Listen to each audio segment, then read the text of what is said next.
لو نفسك في ورق العنب طول السنة طازة وطعمه زي أول يوم، الفيديو ده هينقذ مطبخك. 3 طرق للتخزين، واحدة منهم هتبهرك.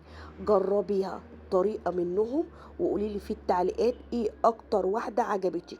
أول طريقة معانا الورق العنب هنحفظه بيه لمدة شهور كاملة من غير ما يغير ولا لون ولا طعم ولا ريحة. ثانيا جاهز للحشو في الأيام المقبلة ويكون معاكي مستعدية لأي عزومات.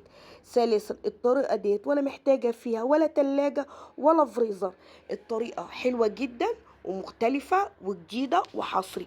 أنا بجرب الطريقة ديت من سنين السنين قسما بالله، عمرها ما غيرت معايا ولا لون ولا ريحة ولا اي حاجة خالص. وزي ما انت شايفة البطرمان، بالعكس النتيجة ديت بعد 15 يوم من عمايل ورق العنب.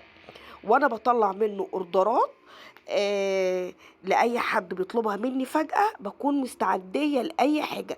تعالي يلا خدي فكرة وشوفي الورق العنب شكله حلو ازاي ومغيرش لون معايا خالص، ولا اسود ولا اي حاجة ولا لونه بقى غامق. يلا بينا نخش على الطريقة ونقول يا بركة بسم الله. بس ما تنسيش تضغطي لي لايك عشان خاطر الفيديو دوت يوصل لاكبر عدد من الناس ويستفادوا منه زي ما انت ان شاء الله هتستفادي منه. انا عايزة اكبر عدد من الناس يستفادوا منه من الطريقة ديت. هنزل اجيب ورق عنب من السوق الكميه اللي تناسبك، او انت حابه تخزني الكميه قد ايه. انا هنا مش هقولك الكميه، كل واحد وحسب ايه احتياجه. بس اهم حاجه هجيب ورق العنب زي ما هو كده بالظبط متربط، هغسله تحت ميه جاريه مره واتنين وتلاته. ليه؟ بص الميه فيها رواسب ازاي وفيها تراب. انا مش عايزه اما اجي اخزن ورق العنب الاقي الميه بتاعته غامقه. تمام، وهسيبه لما يتصفى خالص. هجيب اي فوطه عندي او اي ملايه او اي حاجه هفرد عليها الورق العنب وهسيبه لحد ما يتصفى تماما. عارفين انا عايزه الورقه تبقى جافه خالص.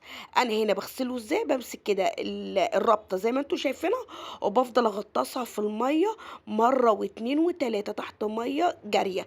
معلش انا اسفه الفيديو طويل، بس كل تفصيله في الفيديو مهمه جدا لست البيت ومهم جدا للناس اللي عشاق ورق العنب. انا هنا فردته على مرايه. بص الكميه بسم الله ما شاء الله اللهم بارك، عايزاه ينزل كل ميته.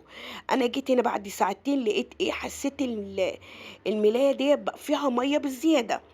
فقمت جبت ايه بقى، جبت عندي عبارة عن فوطة مطبخ كبيرة او بشكير بمعنى اصح، وابتديت اللي انا افردهم كده على المطبخ عشان خاطر ايه، انقل عليهم الورق العنب. ان انا عايزه اما اجي اشتغل في ورق العنب زي ما قلت لك يكون ايه، جاف خالص ما فيهوش اي ميه خالص.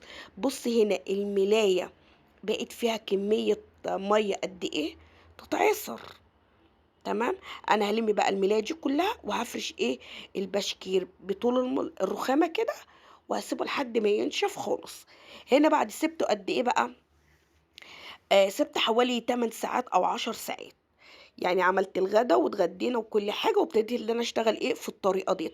الطريقه ديت حلوه جدا جدا جدا جدا لاي حد بيعمل مشروع من البيت، لاي حد عايز يخزن ورق عنب لفتره ممكنه. انا جبت هنا الورق العنب بعد ما اتصفى خالص، ابتديت اللي انا اقص العنقود بتاعه وارص ايه الورق، ورقه ورقه بالشكل دوت. طبعا خد مننا وقت. حاولي الاطفال يساعدوكي و... وساعدوا كلكم تبقوا ايد ايه واحده. انا هنا جبت عندي بطرمانات ازاز. وفري بقى بطرمانات ازاز عندك، شوفي عند جارتك، شوفي اي حد المهم يكون عندك بطرمانات ازاز. وهبتدي اللي انا اخد شويه شويه من ورق العنب وهلفه كده زي رول واحطه ايه في البطرمانات.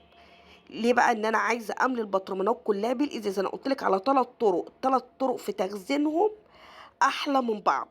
هبتدي اجيب عندي هنا الماسك بتاع البانيه او اللي احنا بنحمر بيه. الماسك دوت حلو جدا وهينفعك في الطرقات دي، اللي انت حاولي تدخليه في البطرمان عشان خاطر يضغط على ورق العنب وانت ايه بتعمليه، عشان خاطر الرور ما يفكش منك. هبتدي اللي انا اخد برضو رور تاني كده من ورق العنب وهلفه زي ما انت شايفه كده في الفيديو موضح نفسه. وابتدي اللي انا ايه املى البطرمانات كلها بالورق دوت. تمام كده. وهعمل ايه، كل البطرمات دي كلها عاملاها بنفس الطريقه. الطريقة حلوة جدًا وجميلة جدًا، جدًا. بالأمانة أنا بقى لي كذا سَنة باعملها بالطريقة دي، ونسيت حاجة اسمها فريزر أصلًا. تمام. بالعكس الورق العنب لمّا بيخش الفريزر وبي وبيتلج بيكسّر وبيغيّر لون. هنا بُصّي أنا باضغط إزاي عشان خاطر أنا عايزة البطرمان يشيل معايا كمية حلوة من ورق العنب، يعني ممكن البطرمان ده أخلّيه ياخد نُص كيلو من ورق العنب. وهاقول لِك برضه اوعي ترمي العروق بتاعة الورق العنب أو العيدان بتاعتها، برضه هنستفاد بيها. ما فيش حاجة خالص هنرميها في ورق العنب ولا من العروق ولا الورقة نفسها. ليه بقى؟ إن إحنا عايزين نستفاد بيه كُلّه استفادة كاملة. أنا هنا مليت البطرمان كُلّه على الآخر، وعاملة كذا البطرمانات كُلّها بنفس الطريقة ديّة. تمام. أنا عندي هنا ما عنديش اللي هي البلاستيكية اللي إحنا بنحطها على ورق العنب، اللي إحنا اللي إحنا بنجيبها من البطرمانات الجاهزة. عندي هنا العروق. طب العروق ديّة أو العروش أو العيدان، يعني شوفوا أنتم بتسموها إيه أو بتقولوها إيه. أنا هاخدها كده وأحاول اللي أنا هاعملها على وش البطرمان زي حرف X. هاضغطها كده عشان خاطر اللي أنا عايزة الورق العنب ده لمّا أسقيه المَيّة مش عايزة الورق يطلع على الوش أو يطوف على سطح البطرمان. هنا كده ممكن يعمل معاكِ طبقة عفنة. تمام. فأنا عايزة لأ الورق يفضل محتفظ بيه لتحت. يبقى أنا هاضغط عليه بإيه؟ هاضغط عليه بالعروق بتاعة الورق العنب، زي ما أنتِ كده الفيديو موضح لِك بالضبط. أظن ما فيش أكتر من كده شرح. هاحاول اللي أنا أحط العروش ديّة عبارة عن عكس انعكاس أو حرف X، أو اللي أنا بُصّي باوسّع كده شوية من ورق العنب وازُقّها كده في جنب البطرمان واضغط عليها كويس جدًا. هاملة كل البطرمانات بالطريقة دي وبالشكل دوّة وابقوا معي.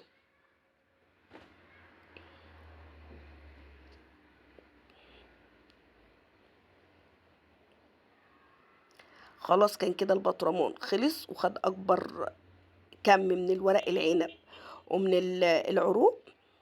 هاركنه بقى على على جنب. وهاخد برضه البطرمان اللي بعده وهاعمله برضه بنفس الطريقة. بُصّي الطريقة دي حلوة إزاي، حلوة أوي. أنا كده هنا ما اديتش أي مساحة للعروق خالص إن هي ممكن تخرج خالص. دي كده طريقة.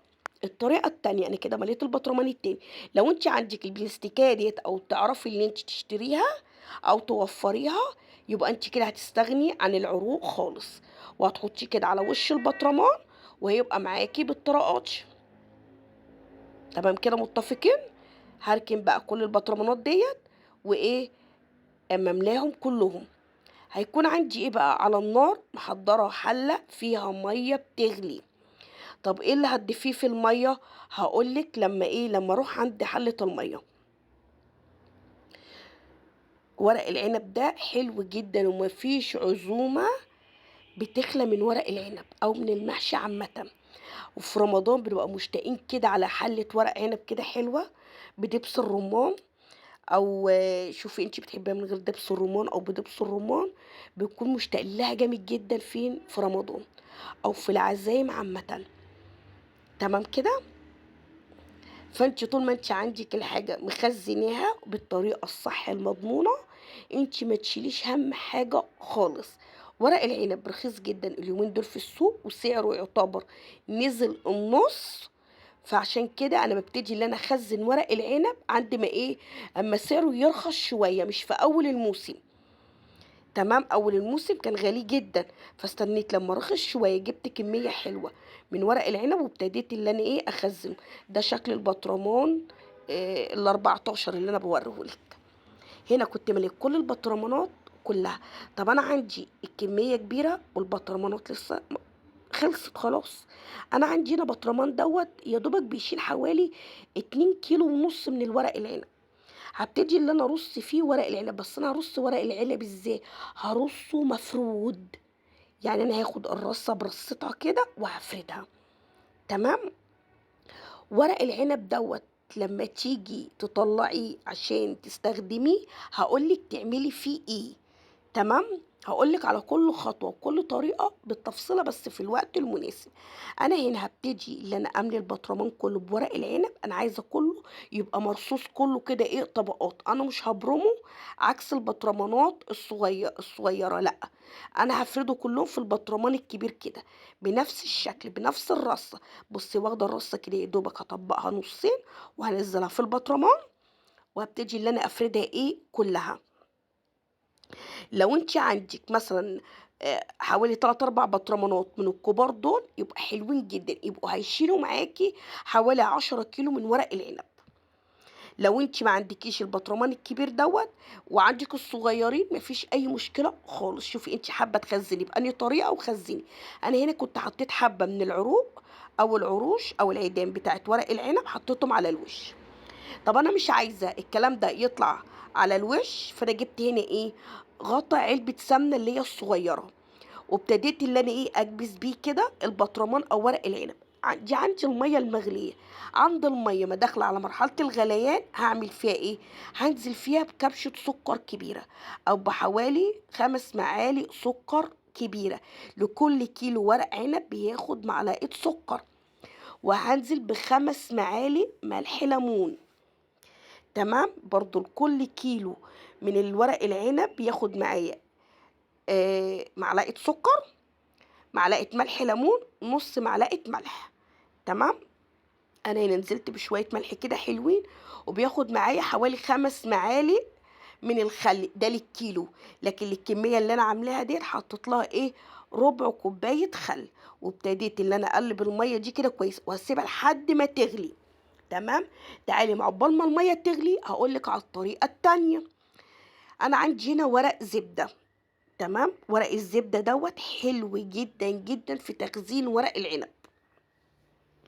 هامسك الورقة، هاخد الورقة الحجم المناسب، هامسك الورقة هاكرمشها كده في إيديّا عشان خاطر مش عايزاها إيه تتزفلط من إيديّا. هامسك رصة من ورق العنب زي ما أنا مرصاه كده ومطبقاه كده. هاخد حوالي 200 جرام من ورق العنب وابتدي اللي أنا أتني كده الورقة عليه. وأنا باتني الورقة أرفعها وأشدها كويس إن أنا عايزة العروق هنا أو عايزة الطرف بتاع ورق العنب يتطبق لجوه. تمام، هامسك كده الورقة هاطبقها بالشكل ده. هاعمل إيه، مرة و2 بنفس الشكل دوّة. هاكررها لِك تاني. طب أنتِ ما عندكيش ورق زبدة هتعملي إيه يا حرام، وأنتِ عجبتِك الطريقة ديّة، عارفة الورق بتاع الكراريس بتاع الولاد اللي متشال دوّة اللي إحنا بنرميه آخر السنة، أو الكتب اللي هي ما لهاش لازمة، أو الورق اللي إحنا بنقعد نصوّره وفي الآخر بيترمي، فإحنا هنجيب الورق اللي إحنا إيه بنصوّره، بلاش الإيه الكتاب.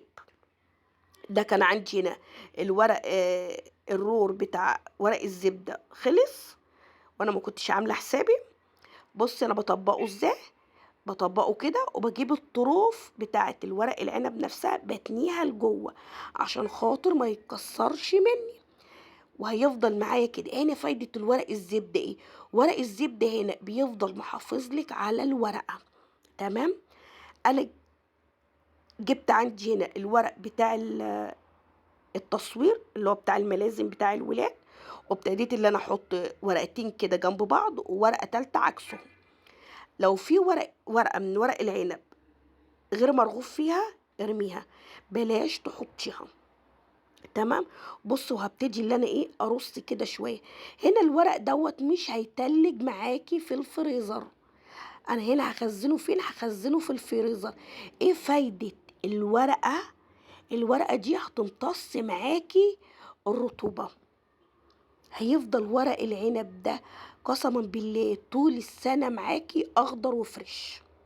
تمام، فايدة الورق الزبدة والورق اللي هو دوّة بتاع الملازم ديّة أو ورق التصوير دوّة، ليه أنا عملته على الضهر عشان خاطر إيه، مش عايزة أي كتابة تيجي على الورق، يبقى أنا كده لأ، أنا مش عايزة أتضرر، أنا عايزة أستفاد من الورقة.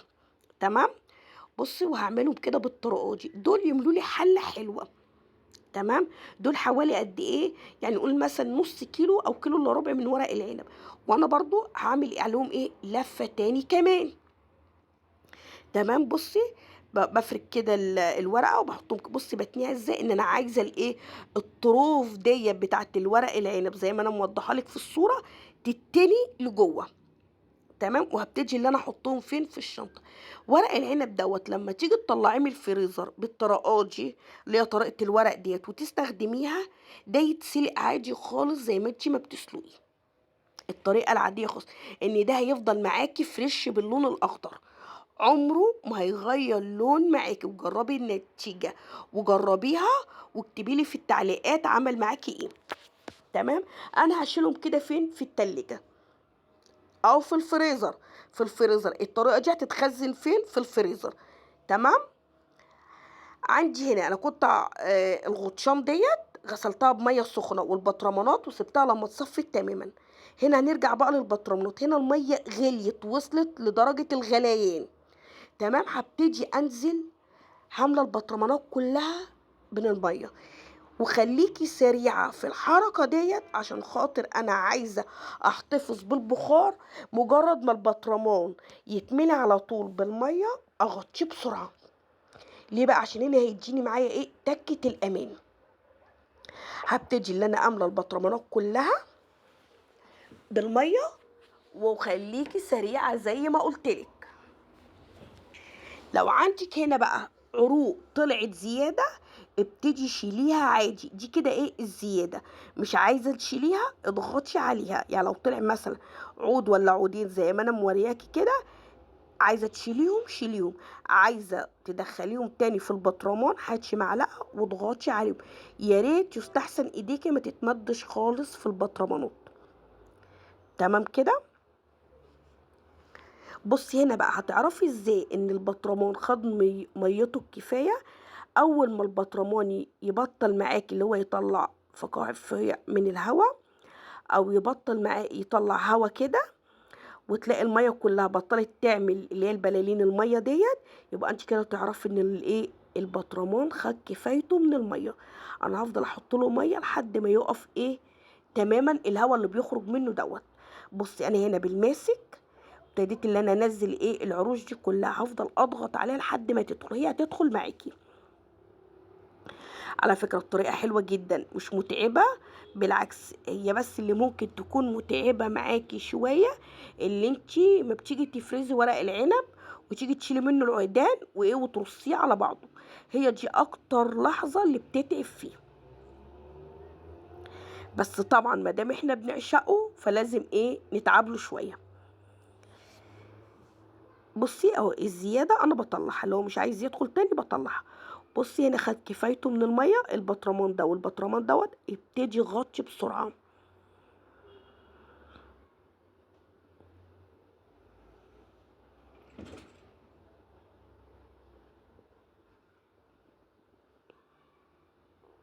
هنا البطرمانة كانت سخنة مولّعة نار، استعاني بقى بحتّة مطبخ، استعيني بقى بفوطة، شوفي أنتِ بقى هتمسكي بإيه عشان خاطر البطرمانات هنا سخنة مولّعة نار. هابتدي أمسك البطرمان وأروجه كده شمال ويمين، يمين وشمال أو من تحت لفوق، بعد ما تتأكدي إن هو اتقفل تمامًا كويس. اوعي تمسكي البطرمان تقلبيه كده وهو لسه البطرمان سخن.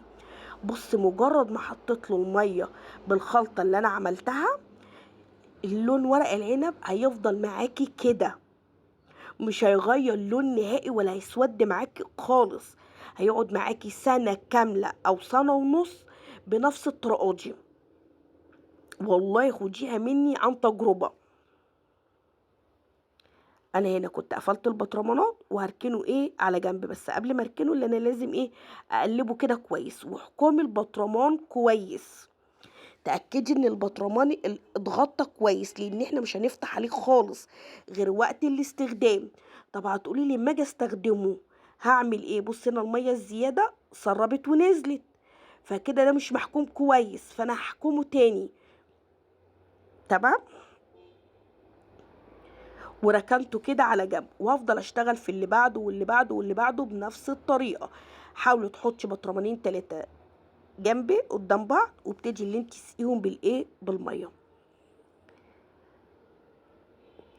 المَيّة دي مش لازم تبرد معاكِ خالص، حتى الميه لو خلصت او حسيتي ان هي بردت رجعيها تاني على البوتاجاز تاخد غلوه. تمام كده، انا بقول لك كل تفصيله معاكي في الفيديو.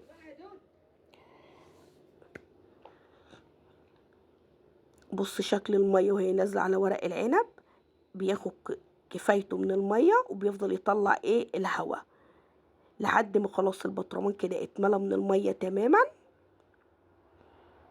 وبطل يطلع بلالين الهواء ديت، فخلاص غطي على طول.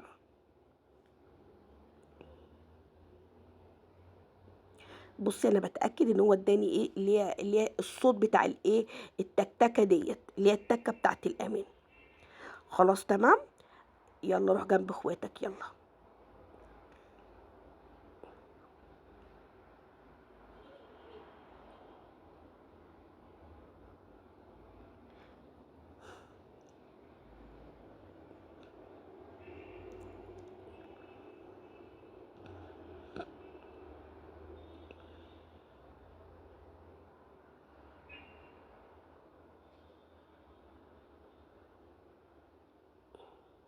انا كنت مستمتعه جدا وانا بعمل ورق العنب بالطريقه دي. انا بستنى الموسم بتاعه، ان انا فعلا بحب اخزنه، وما بحب اما اطلع منه اوردرات احب اطلعه منه فريش. ما بحبش اللي هو اللي انا اجيب بطرمان جاهز او بطرمان معلب واطلع منه، ما بحسوش خالص. بحس ان الورقه مش ورقه عنب خالص. في الورق الجاهز بحس ان الورقه خشنه وبتبقى اكبر من اللازم. يعني بلاقي الورقه بقسمها مثلا على 2 أو 3، بلاقي الورقه كبيره ومش بحسها ان هي ورقه عنب، بحسها ان هي ورقه توت، اللي هي البطرمانات الجاهزه اللي احنا بنجيبها من السوبر ماركت، وبتبقى غاليه. بحس ان هي غاليه على الفاضي يا دوبك. يعني البطرمان ما بيعمليش حتى ربع حله. هنا كنت خلصت كل كمية البطرمانات، ودي العروق اللي ايه اللي باقية معايا. هل هرميها؟ لا طبعا انا مش هرميها، انا هجيب كيس او شنطة كده، آه، ابتدي ان انا ارص فيها العروق ديت. ليه بقى؟ ان انا اما اجي عشان استخدم الورق العنب انا عايزه افرش ارضيه في الحله، فانا بضطر ان انا افرش الايه العروق ديت. طب العروق دي بخزنها فين؟ بخزنها في الفريزر عادي خالص. لما اجي اطلع منهم بطلع منهم شويه او الكميه اللي انا محتاجاها، اديهم شطفه تحت الحنفيه وابتدي ارصهم فين في الحله. طب انت هتقولي لي البطرمانات ديت لما اجي استخدمها هستخدمها ازاي؟ هتكوني عندك غاليه ميه على النار. الميه اللي انت غاليه على النار ما يكونش فيها اي حاجه خالص، ولا ملح ولا ليمون ولا خل ولا اي حاجه خالص. اول ما الميه تغلي على النار هفتح البطرمان واسقط فيها ورق العنب، تمام، واطفي النار تماما. اشطفه بس كده في الميه المغليه ديت لمده دقيقه واحده، وابتدي اللي انا اشيله واصفيه، وبعدين اقوم غسلاه بميه ساقعه من الحنفيه عادي، وابتدي اللي انا اشتغل فيه، وهيبقى معاكي اللهم بارك احلى ورق عنب انت خزنتيه. تمام كده، انا خلاص طلعت كل الهواء من الشنطه ديت وايه وهركنه على جنب. انا كنت بغلي هنا ميه للايه، الميه غليت خلصت عندي، كنت بغلي ميه للبطرمان دوت. كده انا كده عملتلك ايه طريقتين حفظ للورق العنب، واحده بالورق بتاع الملازم او ورق الزبده، تاني طريقه اللي هي حفظ البطرمانات. بتاع الملازم او الورق الزبده ده هنحفظه في الفريزر، تمام. البطرمانات ديت هنحفظها فين؟ في دولاب المطبخ. انا بحفظه عندي في دولاب المطبخ، بيقعد من سنة لسنة ونص، ما بيجرالهوش اي حاجة خالص. طب هل بستفاد بالكمية دي؟ لا ما بستفادش بالكمية دي. كل ما بلاقي ورق عنب في السوق بجيبه بخزنه. طريقة البطرونات دي حلوة جدا. ليه؟ دي بتحفظيها بره التلاجة او بره الفريزر، فعلا ما بشيلش همها وما بشيلش هم الفريزر. طب انا عندي كذا حاجه عايزه اخزنها في الفريزر، تمام، فانا عايزه مكان، مش هقعد اخلي الفريزر يكون فيه حاجات كتير وانا عايزه استفاد بالمكان دوت. ففي حاجات بنفضّل اللي إحنا نخزّنها برّه الفريزر وبتطلع معانا النتيجة فوق الخيال. أنا هنا غليت المَيّة خالص، هابتدي بقى اللي أنا أجيبها وأصُبّها على الإيه، على البطرمان دوّة. بُص أنا هنا إيه، غرّقت الدنيا شوية، ولقيت بقى الإيه، المَيّة مش عايزة تنزل من الغطا بتاع علبة السمنة اللي أنا عملته، فأنا جِبت إيه، الماسك كده ووسّعت كده شوية وابتديت المَيّة تنزل على ورق العنب. هل ورق العنب ده المَيّة دي كلّها هتوصل له؟ آه، وهتشوفي برضه النتيجة. أنا مش باقول لِك على الطريقة واسيبِك كده وما اوريكيش النتيجة، لأ، أنا برضه هاوريكِ النتيجة في الفيديو.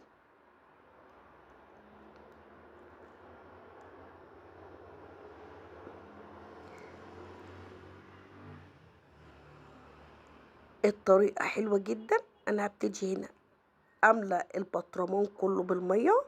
بُصّي هنا بقى عند ما بيطلع المَيّة كده بفقاقيع الهوا، بالاقي إيه بقى، خلاص إن البطرمان كده خَد كفايته من المَيّة. هابتدي اللي أنا أفضل أجيبه شمال ويمين، أنا عايزة المَيّة تغطي سطح الغطا الأحمر اللي هو بتاع علبة السمنة.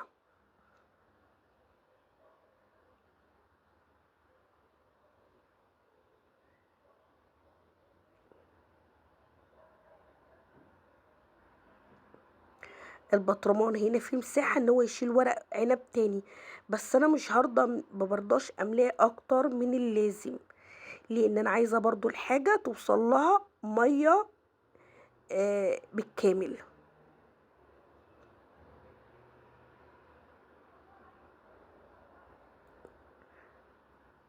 كده خلاص، كده كانت المَيّة كلّها البطرمان خدت كمية المَيّة المناسبة، اللي هو خلاص استكفاها.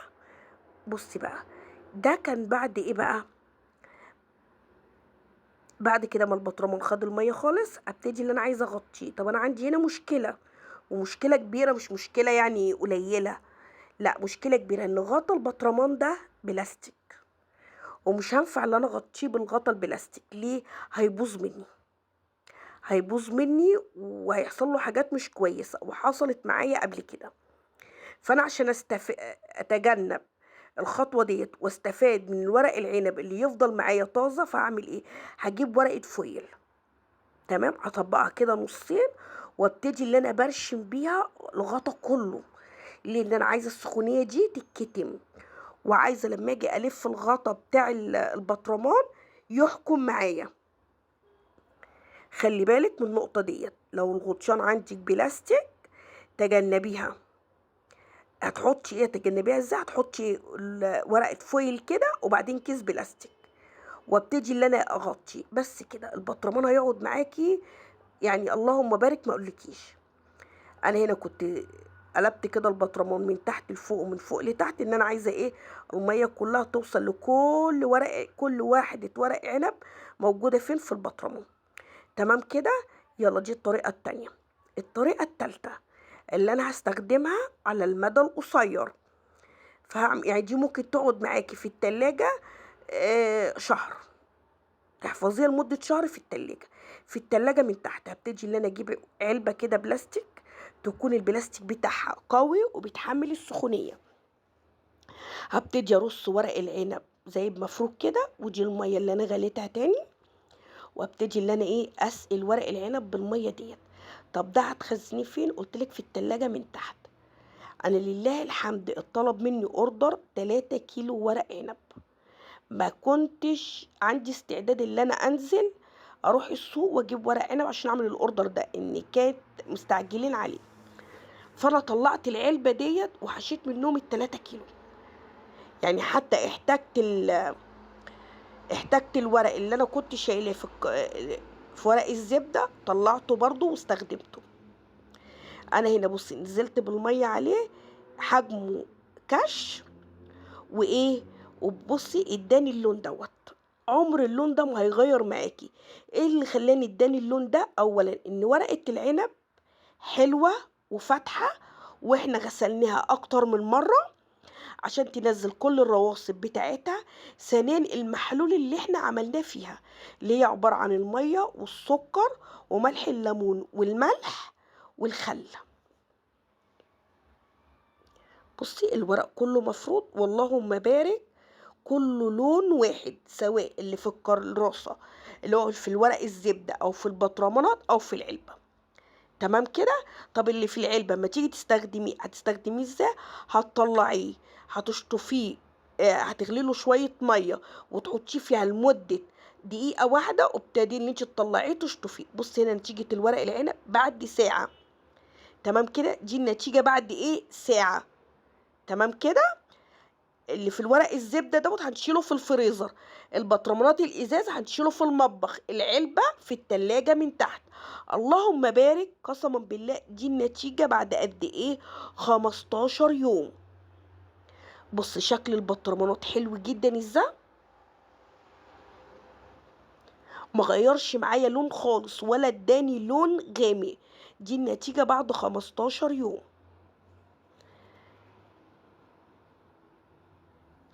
النتيجة تحفة وحلوة جدًا، وأتمنى، أتمنى، أتمنى اللي أنتم تجربوها وتقولي لي إيه رأيكم في التعليقات.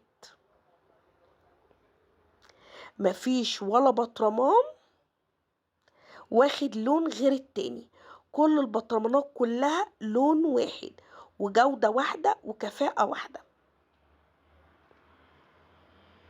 زي ما قُلت لِك وباعيد لِك تاني، الطريقة حلوة جدًا ومشيّقة وأتمنى اللي أنتِ تجرّبيها، ولو أنتِ لسه ما عملتيليش لايك، يالّا بقى فين اللايك الحلو بتاعِك، عشان خاطر الفيديو دوّة زي ما أنتِ ما استفدتِ منّه، كُلّه يستفاد منّه. بُص ده البطرمان الكبير، ده بعد قد إيه، بعد مرور 15 يوم من ورق العنب، ومتشال فين، متشال في المطبخ من تحت.